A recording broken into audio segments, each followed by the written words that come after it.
नमस्कार. मी प्राध्यापिका मेधा दाते. लेखक क्रमांक 139. 18 मे. पवित्राचरण ही वेदांची फार सुंदर आणि महत्त्वाची अशी आज्ञा आहे. क्षणोक्षणी सजगतेने जगणे, काया वाचा मने स्वीकारलेले आचरण आहे ते करणे इथे अभिप्रेत आहे. आजच्या काळात ही फार दुर्लभ अशी गोष्ट आहे. माझी एक जुनी मैत्रीण अचानक मला परवा भेटली. तिच्या ओळखीच्या पवित्र व्यक्तींबद्दल भरभरून बोलत होती. नित्यस्मरण करावे अशी व्यक्ती आहे. आणि मग तिने पर्समधनं आतून असा एक फोटो काढला त्यांचा आणि मला दाखवला. भगवी वस्त्रे, गंध, टिळा, रुद्राक्ष, तुळशीच्या माळा इत्यादी सगळे काही त्यांनी धारण केलेलं होतं. आणि वर ती मला म्हणाली की बघ, त्यांची खूप साधना आहे. कोणतीही समस्या घेऊन जा, ते ती समस्या स्वामींपुढं मांडतात. स्वामी त्यांच्या कानाशी येऊन त्यांना उत्तर देतात आणि मग ते लगेच आपल्याला सांगतात. म्हणजे किती मला ह्या सगळ्या तिच्या आहेत का नाही ते पवित्र असं ती मला म्हणत होती. आणि मला तिच्या निरागस भाबडेपणाला काय बोलावं सुचत नव्हतं. माझा साशंक चेहरा पाहून ती गडबडली आणि काय बोलणार. मग मला म्हणाली की स्वामी म्हणजे मला एकीकडं स्वामी समर्थ, रामकृष्ण परमहंस, ठाकूरजी, परम सद्गुरुश्री ही सगळी मंडळी आठवत होती की काय त्यांनी कुठली भगवी वस्त्र धारण केली होती, पण आचरण किती पवित्र होतं. त्यांच्या नुसत्या नामस्मरणाने, त्यांच्या स्मरणाने आपल्याला एकदम आपल्याही मनाला टवटवी येते, पवित्र वाटतं. अशी ही श्रेष्ठ मंडळी. आणि ह्या माणसाचा फोटो दाखवून मला पवित्र म्हणते आता. म्हणजे मी गप्प बसले होते. आणि म्हणजे याच्यासाठी एक उदाहरण ठाकूरांचंच देते की एकदा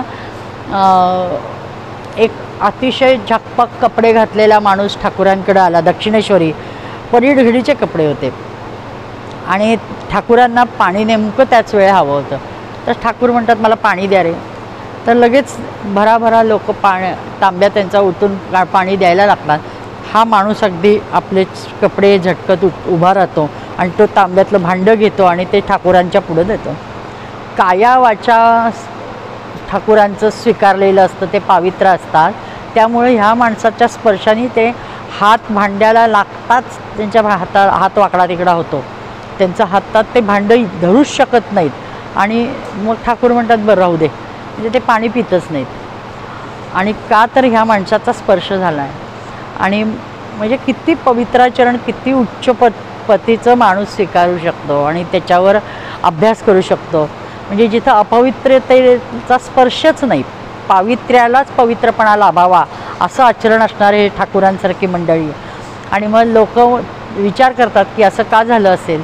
मग चौकशी करतात आणि तेव्हा कळतं की तो माणूस अतिशय व्यसनी आणि बाहेर खाली होता. स्वामी समर्थ तर फार स्पष्ट वक्ते होते. त्यांचा जे अनुभव असाच आहे. एक आचारभ्रष्ट स्त्री स्वामींना जेवण द्यायला आली. कडक सोहळ्यात ताट वाढून झाकून आणलं, खूप सजवून अतिशय संभावितपणाने घेऊन आली. स्वामींना सांगितले आम्ही सोहळ्यात. स्वामी म्हणले छट, तुझं अन्न नको, मी सोहळ्यातलं अन्न खात नाही. म्हणून स्वामींनी तिला धुडकावून दिलं. जा ते तुझ्या नाटकवाल्या पुरुषाला दे जा. ती बाई एकदम खजील झाली, कारण ही गोष्ट बाहेर कोणालाच माहिती नव्हती. ती स्वामींनी एकदम जगासमोर आणली. म्हणजे वाटेल त्याच्या हातचे अन्न आम्ही खाऊ का असं म्हणले. अगदी विडासुद्धा खाऊ नये स्वामींनी सांगितले. दुष्टाचे अन्न खाऊन दुष्टपणा चांगी मांडला जातो. म्हणजे किती अवघड गोष्ट आहे. आज आपण सतत हॉटेलिंग करत असतो. आपल्याला हे शक्य आहे का? पण शक्य नाही असेही नाही. कारण एकदा एका दुष्टबाईने चंग बांधून गर्दीची संधी साधून स्वामींना अन्न खायला घातलेच. आणि वर फुशारके मारल्या, कसं अन्न खायला घातलं. असं अन्न त्यांच्या पोटात गेलं की स्वामींनी बाजूला जाऊन ते ओकून टाकलं आणि सांगितलं की अत्यंत घाण वाईच्या हातचं आम्ही अन्न खाल्लं. ही पवित्र माणसं तत्काळ ओकू तरी शकतात. आपण हे करू शकणार आहे का? आपली तेवढीही लायकी नाही. मग आपल्याला किती जपायला पाहिजे. आणि मग ही भगवी वस्त्र, माळा, टिळे यांची काय गरज आहे. पण अध्यात्माचा पण बाजार झाला आहे.